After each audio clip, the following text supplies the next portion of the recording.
What's up, people? My name is Jeffrey Kaminski, and today I'm going to be talking about a slightly different but equally important topic. Because over the summer, I gained an important piece of insight while I was back in my home high school mentoring one of my wrestlers.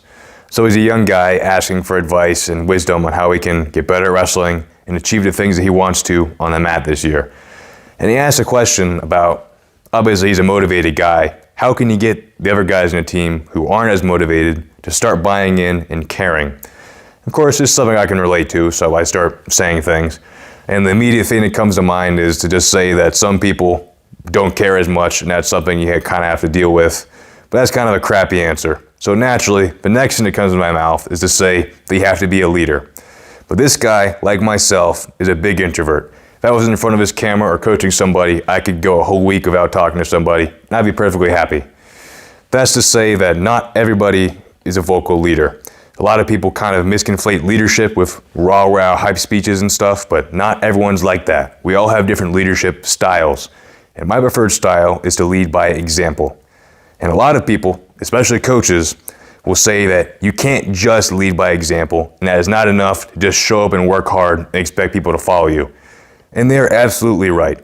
Leading by example is not only setting the standard through your hard work, the part that most people are missing is enforcing that standard by keeping your teammates accountable to that standard. So that means if you see somebody slacking, you have to check them.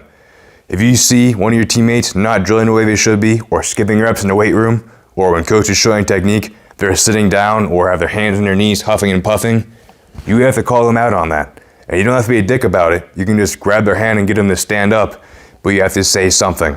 Because you're working hard, you probably have some level of success, which means you have the credibility to actually say something.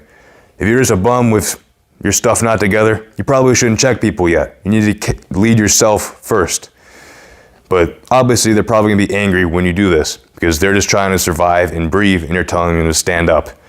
But you have to think long term with this and just deal with that, because what's going to happen is those guys who weren't drilling the right way, once they do that, they're going to get better at wrestling. The guys who are skipping reps in the weight room, once they get all the reps, they're going to get stronger.